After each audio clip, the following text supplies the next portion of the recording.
a Ucrânia, ela não tá fazendo um ataque contra a Rússia, ela tá fazendo um ataque de defesa, né? Mas se a Ucrânia tá num conflito direto, numa guerra, e a Ucrânia tá mostrando força, uma capacidade de contra-ataque, ela deveria inutilizar estruturas importantes para a Rússia, e não somente aquela que o atacou, né? O vídeo é como Putin está criando o Super Kim e como isso está mudando o equilíbrio do poder na Ásia. Então, vamos entender. Seria ele estar falando da Coreia do Norte, é isso? Vamos lá, vamos reagir.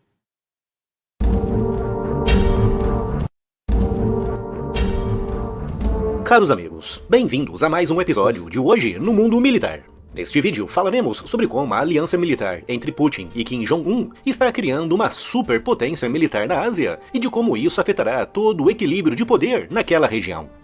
A sua empresa pode estar correndo um sério risco sem você saber. Um CNPJ, uma conta do Instagram ou domínio de site não garantem que a marca é sua de verdade. E só existe uma maneira de proteger o nome do seu negócio, o registro no INPI. Com milhões de empresas abertas todos os anos, o que impede que surja algum negócio com um nome similar ao seu? Sem o devido registro, nada impede. A boa notícia é que a MoveOn resolve esse problema para você. Com mais de 7 mil clientes, a MoveOn é referência no seu segmento e foi quem registrou o canal Hoje no Mundo Militar. Não arrisque, registre a sua marca. Os links e os meios de contato estão aqui na descrição.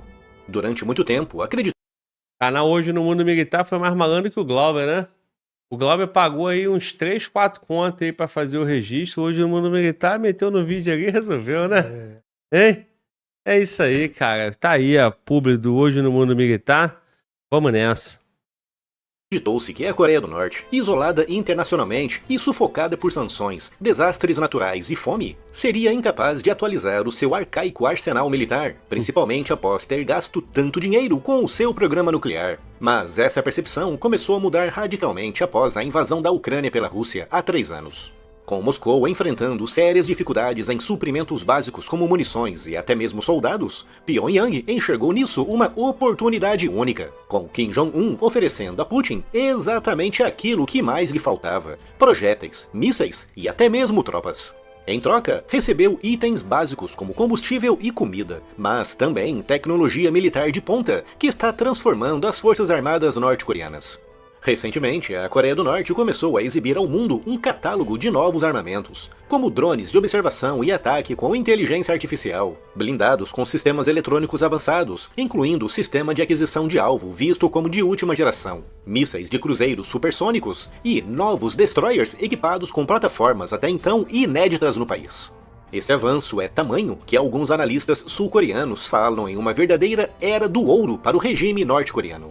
Graças ao apoio russo, Kim não apenas ganhou equipamentos e novas tecnologias, mas também experiência prática em campo de batalha.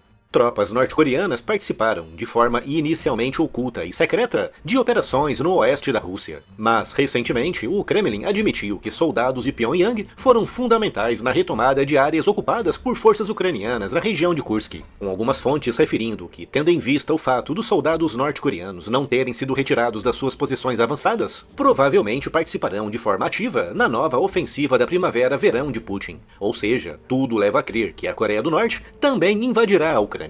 Mas, como referi, essa parceria não se limitou ao envio de milhares de soldados e milhões de projéteis, com Kim ganhando acesso ao... Foram a notícia na época, né, que eram 10 mil forças especiais, né? Então, não é 10 mil soldados qualquer, 10 mil forças especiais e experiência na guerra no momento que o Kim Jong-un pode estar se sentindo mais poderoso e a Coreia do Sul ali enfrentando um certo problema ali na parceria com os Estados Unidos e a tensão vai aumentando, né? Vai aumentando entre os dois países. Citando Coreia do Sul. Lógico que a Coreia do Sul é muito mais evoluída economicamente, em capacidade militar, tem um apoio dos Estados Unidos, tudo isso. Mas não podemos esquecer que as Coreias estão ali, né? E aquela briga ali não acabou. Em algum momento, o lado norte-coreano vai se sentir mais forte, né? E essa parceria com o Putin pode estar criando um, aspas, Super Kim, né? Como o canal tá chamando aí. Então, vamos lá. Uma lista valiosa de tecnologias militares, uma espécie de wishlist que começou a ser montada durante a sua visita ao extremo oriente russo em setembro de 2023. Em junho do ano seguinte, Kim convidou Putin a visitar Pyongyang, selando a aliança. Desde então, estima-se que até 15 mil soldados norte-coreanos tenham cruzado a fronteira rumo à Rússia, com os russos enviando, no sentido contrário, tecnologias avançadas que a Coreia do Norte precisa urgentemente. Nos últimos meses, Kim tem intensificado a sua agenda pública, visitando fábricas de armamentos e estaleiros, acompanhando testes de novos sistemas antiaéreos e supervisionando lançamentos de mísseis. Eventos que já eram habituais, mas que nos últimos 2 anos aumentaram ainda mais de frequência e de pompa. Um dos destaques foi a inauguração do destroyer Choe-Hyun, que teria lançado um míssil semelhante ao Zircon russo, com capacidade nuclear. Kim também anunciou planos para desenvolver um submarino movido à energia nuclear e capaz de lançar mísseis. Embora especialistas questionem se Moscou forneceria esse tipo de tecnologia sensível, muitos duvidam que os norte-coreanos, sozinhos, sejam capazes de desenvolver uma tecnologia tão avançada e que é hoje dominada por pouquíssimas nações. Kim vem modernizando a sua frota blindada, substituindo equipamentos obsoletos do século passado. O setor de munições quadruplicou a sua produção, um reflexo direto da demanda russa. E até mesmo caças, antes parados por falta de peças ou combustível, voltaram a voar e participar de testes com mísseis. No entanto, essa corrida por inovação trouxe riscos e mostrou as limitações do país, com o seu segundo destroyer, lançado recentemente, acabando por se afundar. Irritado, Kim ordenou a prisão de diversos oficiais envolvidos no projeto, mas apesar do revés, o ritmo das reformas militares continua acelerado. Diversas resoluções do Conselho de Segurança da ONU proíbem... Cara, nós estamos no mundo, né? Nós estamos no mundo aí da guerra proxy, né? Da guerra por procuração. E sabemos também que dificilmente 2 potências nucleares vão se enfrentar diretamente, né? Então tu imagina, Estados Unidos e Rússia ali no embate direto. Estados Unidos atacando Rússia ou o contrário. Então, isso aí é pouco provável, né? Acredita-se que isso seja pouco provável. Mas, se a OTAN, se a União Europeia tem a Ucrânia como campo de batalha, quem que a Rússia vai ter como campo de batalha? Provavelmente Coreia do Norte, né? Então, esse doidão que tá aparecendo aí, ele é até engraçado, né, cara? Eu olho pra ele, eu lembro daqueles filmes do Jack Chan, aquelas coisas assim, né, cara? Ele tem cara de engraçado, mas não é um homem bom, né? Não é um homem fofinho. Então, essa parceria tem essa cara, né, cara? Que provavelmente a Coreia do Norte será o campo de batalha da Rússia num conflito de interesse da Rússia, que não pode ser diretamente na Rússia, né? Então tem que ser uma guerra por procuração e atenderia os 2 lados, né? Vamos nessa. proíbem expressamente o comércio de armas com a Coreia do Norte. E a Rússia, como membro permanente do Conselho, deveria ser a primeira a proibir tais ações. Ainda assim, a aliança com Moscou tem funcionado como uma brecha perfeita para burlar essas sanções. A pergunta que fica é, até onde Putin está disposto a ir? Enquanto isso, Kim explora o momento para reforçar a sua posição regional. Com uma marinha em expansão, ele pode vir a realizar exercícios conjuntos com a Rússia, espelhando o que Seul faz com os Estados Unidos há décadas. A construção de um submarino nuclear, se concretizada, daria à Coreia do Norte a capacidade de cruzar o Pacífico e atingir diretamente o território americano. E segundo... Viu aí? É o que os Estados Unidos faz com a Coreia do Sul há anos, né? Então, o Putin tá fazendo com a Coreia do Norte. E essa parte aqui, ó.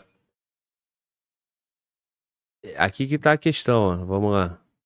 Exercícios conjuntos com a Rússia, espelhando o que Seul faz com os Estados Unidos há décadas. A construção de um submarino nuclear, se concretizada, daria à Coreia do Norte a capacidade de cruzar o Pacífico e atingir diretamente o território americano. E segundo especialistas, isso representaria o armamento mais perigoso já exibido por Pyongyang.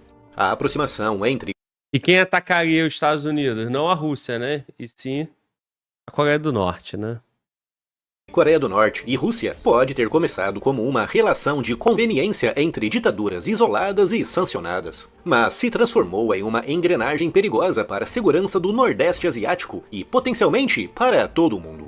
Kim Jong-un deixou de ser apenas um ditador autoritário com armas nucleares. Agora, ele é um jogador ativo em múltiplos tabuleiros, armado até os dentes com tecnologia russa e com tropas cada vez mais experientes na guerra moderna. E se ainda não está inscrito no canal, inscreva-se já e acione o sino das notificações para não perder nenhuma novidade. Visita do Putin à Coreia do Norte.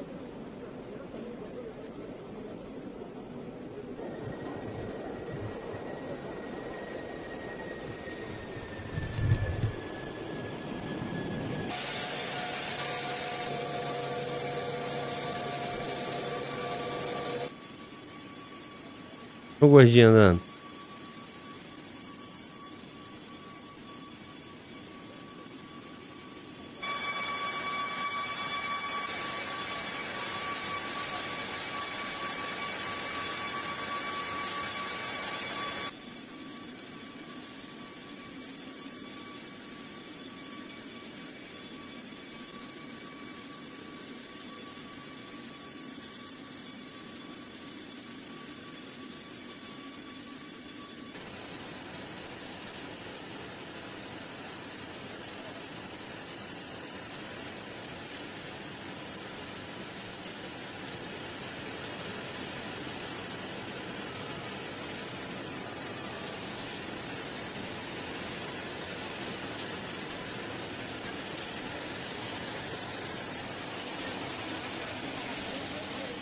Tu viu aí, ó? O Putin tem histórico de atleta também, né?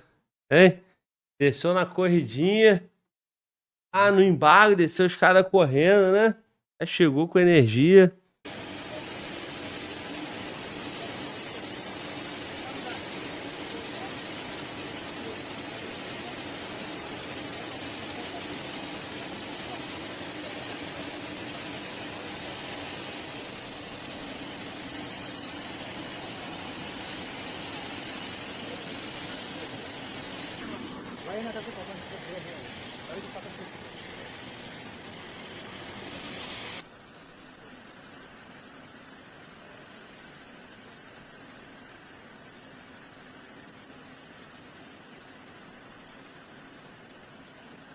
Bom, é isso.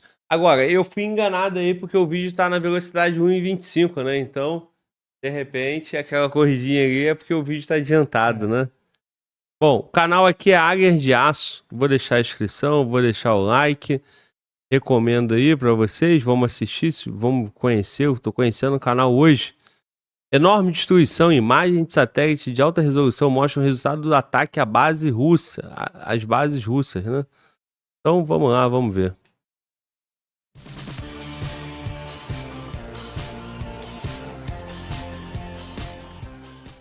Sejam todos muito bem-vindos a mais um vídeo aqui no canal Águias de Aço, e ainda na cobertura do maior ataque aéreo da guerra da Ucrânia, finalmente começam a surgir imagens de satélite de grande resolução de algumas das bases atacadas. E as imagens são impressionantes e comprovam uma grande quantidade de bombardeiros destruídos. E um detalhe que veremos melhor a seguir é que muitos deles estavam armados com mísseis de cruzeiro e abastecidos, o que confirma que eram aviões prontos para uso, ao contrário do que muitos têm especulado, de que se tratavam apenas de iscas com aeronaves fora de uso.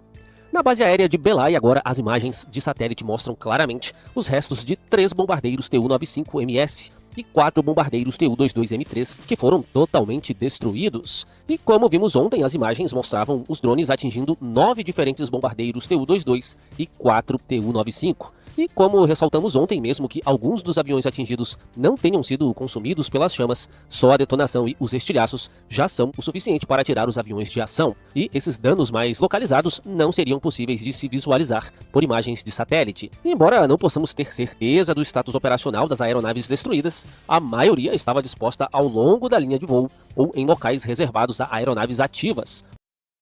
Portanto, há uma grande possibilidade de que fossem ativos da linha de frente.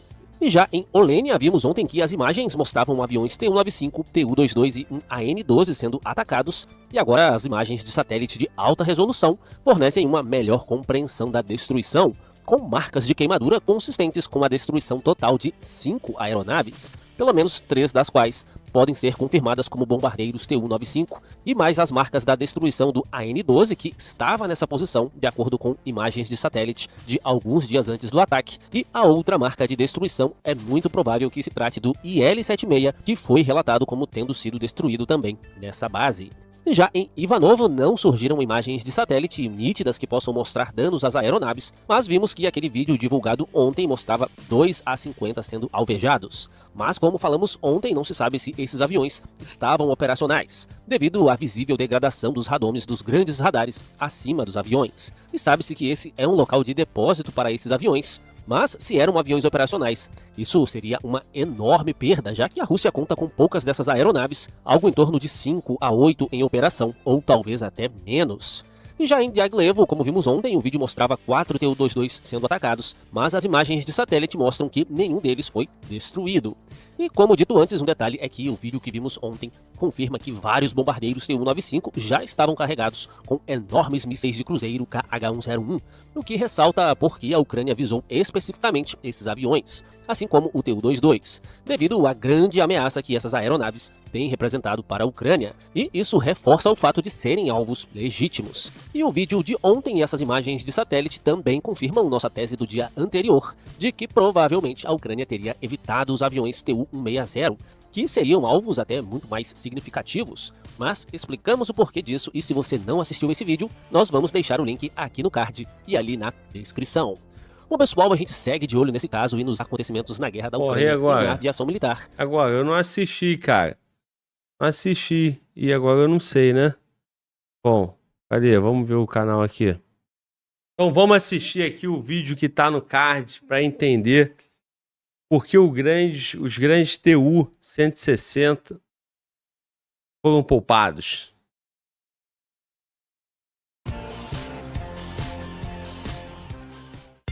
Sejam todos muito bem-vindos a mais um vídeo aqui no canal Águias de Aço, e a gente... Aí, ó, o camarada aí é Evaldo Barbosa, piloto de avião e de helicóptero, ex-militar de carreira da FAB. Bacana, né, cara? O cara tá com o canal no YouTube aí. Podia vir aqui, né, cara, como convidado, passar a experiência dele, falar sobre esses conflitos. Seria muito bacana, cara. Então, não sei se você conhece o canal Fala Globo Podcast, cara. Fica aí meu convite público pra você. E parabéns pelo canal. Vamos nessa. Segue de olho nos desenvolvimentos em torno do que já é tido como o mais eficiente ataque aéreo na guerra da Ucrânia, com a destruição de bombardeiros estratégicos russos por pequenos drones lançados dos arredores de 5 bases russas. Desde o ataque já se fala em uma possível dura retaliação, agora confirmada pelo próprio governo, e veremos isso a seguir.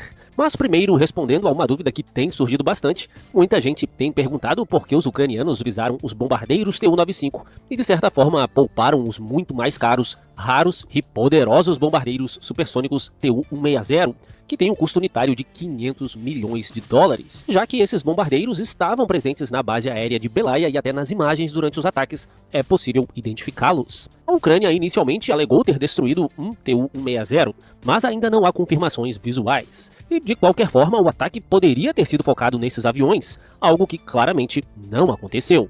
E há pelo menos 2 grandes motivos para isso. O primeiro deles é o papel do Tu-160 na estratégia de dissuasão nuclear da Rússia, que o torna um ativo altamente sensível, e atacá-lo poderia provocar uma grave escalada, potencialmente atraindo uma resposta russa mais forte, ou até mesmo levantando o espectro da retaliação nuclear. Cerca de somente 17 Tu-160 estão operacionais, de acordo com estimativas da própria inteligência ucraniana, e a sua produção é severamente limitada, e a destruição de 1 ou 2 desses aviões seria um duríssimo golpe à tríade nuclear da Rússia. E um segundo ponto é que os bombardeiros Tu-95 e Tu-22M3 são aviões que estiveram diretamente envolvidos em ataques na Ucrânia, e Kiev parece ter priorizado justamente a diminuição das capacidades de ataque convencional da Rússia, ao mesmo tempo em que evitou ações que pudessem ser interpretadas como um desafio direto à postura nuclear da Rússia. E ao contrário desses bombardeiros que foram ativamente utilizados na Ucrânia para ataques com mísseis convencionais, o Tu-160 permaneceu praticamente ausente do conflito, sendo reservado para dissuasão nuclear e missões de sinalização contra a OTAN. Então a destruição de um ou mais desses aviões não teria tido nenhum impacto direto na guerra da Ucrânia, e só colocaria o conflito mais perto de uma retaliação nuclear. Enquanto isso, o ex-presidente da Rússia e atual vice-presidente do Conselho de Segurança, Dmitry Medvedev, fez uma dura declaração falando em retaliação pelos recentes ataques a instalações militares russas e que, nas palavras dele, a retaliação por ações contra a Rússia é inevitável. Ele afirmou que ações militares continuariam com a máxima intensidade e, novamente nas palavras dele, abre aspas, todos os alvos que precisam ser destruídos serão atingidos e aqueles que ameaçam a Rússia desaparecerão, fecha aspas. E ele também expôs claramente a posição russa sobre as negociações de ontem em Istambul, observando que elas não visam alcançar uma paz de compromisso em condições irrealistas, mas sim garantir a vitória mais rápida da Rússia, além da destruição completa do que ele chama de governo neonazista da Ucrânia. E essas declarações, é claro que já começam a causar ampla repercussão e são vistas como um sinal na intenção da Rússia de intensificar suas ações militares, especialmente após o ataque. Inclusive, nesta última noite, há um ataque relatado com mísseis Kinzhal e equipamentos como o famoso Oreshnik já começam a voltar aos holofotes, visto que já foram usados em retaliações anteriores. Bom, pessoal, a gente segue de olho nos acontecimentos na guerra da Ucrânia. Bom, esse tema aí, cara, sobre... Eu precisaria conversar com alguém, né, que pudesse contribuir bem mais do que eu. Mas essa parte de ter poupado, né, a aeronave, porque ela não foi usada diretamente no ataque contra a Ucrânia, e também por não ter, por ser uma ofensa, um ataque direto ao programa nuclear, a dissuasão nuclear da Rússia, é um motivo, né? O canal explicou, mas então é mais ou menos o seguinte, né, cara? A Ucrânia, ela não tá fazendo um ataque contra a Rússia, ela tá fazendo um ataque de defesa, né? Seria essa a mensagem, essa estratégia. É mais ou menos o seguinte, mano, Walter, eu não quero não vou te bater. Você me bate, né? Você me bate, você me agride, mas eu só tô reagindo na sua mão porque é a sua mão que tá me socando, Aham. né? Eu não basicamente posso isso. dar um soco no teu peito, né? Eu sei que geopolítica é mais profundo do que isso que eu tô falando. Mas se a Ucrânia tá num conflito direto, numa guerra, e a Ucrânia tá mostrando força, uma capacidade de contra-ataque, ela deveria inutilizar estruturas importantes para a Rússia. E não somente aquela que o atacou, né? Isso mostra a força da Rússia, isso mostra cuidados, né, da Ucrânia e não incomodar, e da OTAN também, e não incomodar de uma forma que não deixa o Putin com outra saída, né? É assim, eu preciso fazer o meu papel, mas eu não vou te deixar sem saída. É mais ou menos isso que eu consegui Eu também. compreender assistindo esse vídeo, né? Então, deu uma saída honrosa pro seu oponente, né? Foi isso. Porque do contrário, ele não vai ter, ele não terá outra opção a não ser se mostrar ainda muito mais forte e sobreviver. Bom, o que a Ucrânia ganhou com esse ataque, saberemos após o contra-ataque da Rússia, né? E o desenrolar dessa negociação de cessar-fogo, de paz. Por favor, mano, volta. Bom, uma observação que eu ia fazer aqui no vídeo, ele nos conta que naquela filmagem de drone ali, atinge 2 aeronaves, eu não sei a nomenclatura exatamente, mas aparentemente talvez ela não estivesse em operação. Então, isso que o Glauber está falando faz total sentido. Olha, eu vou atacar, mas, e, tipo assim, ele vai atacar, mas não com algo que vai gerar um prejuízo real, né? Talvez uma aeronave que tivesse ali inutilizada, né? E tipo assim, beleza, aconteceu ali, ele tá respondendo ao ataque e para não passar de tipo assim, olha, eu tive a oportunidade, ou poxa, a gente não vai reagir. Ele pode ter simulado uma reação, né? A Ucrânia pode ter simulado uma reação, mas não inutilizando as aeronaves, os aviões, né? Os caças, que de fato gerariam um prejuízo absurdo. E poderia ser, ó, eu tenho condições de atacar outro, eu não ataquei porque eu não quis. Isso aí. Então, o que o Mano Valdo tá falando, acho que é esse trecho do vídeo aqui, vamos lá.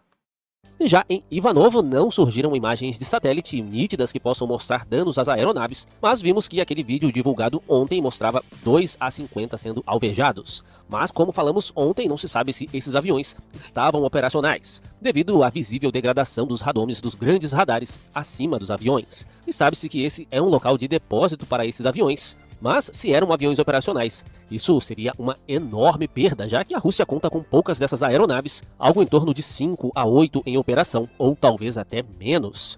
E já em Diaghilevo, como vimos ontem, um vídeo mostrando 5 a 8 em operação, e essas aí não estão entre esses números aí de operação, né? Mas, de fato, foi um ataque admirável, né, da Ucrânia. Para te contextualizar o ataque, foram em torno de 170 drones, cada drone num custo de 400, 500 dólares. Foi falado em reais, né? 3 mil reais, com um prejuízo total de 7 bilhões de dólares. Portanto, 7 vezes 5, né? Daria ali 35, algo entre 35 e 40 bilhões de reais. E só que, assim, esse é um número considerando se as aeronaves estivessem em operação, considerando se as aeronaves estivessem em condições, né? Não sei exatamente isso, mas o canal deu esse destaque pra gente, né? E essas aeronaves que não foram atacadas, por qual motivo? Agora, que o Putin imaginava que essa base aérea aqui dele não pudesse ser atacada, isso com certeza sim, né? E esse é o grande recado da Ucrânia, né? São 4.000 quilômetros de distância da Ucrânia. E a Ucrânia conseguiu fazer o ataque de drone operado por inteligência artificial, operado automaticamente ali, né?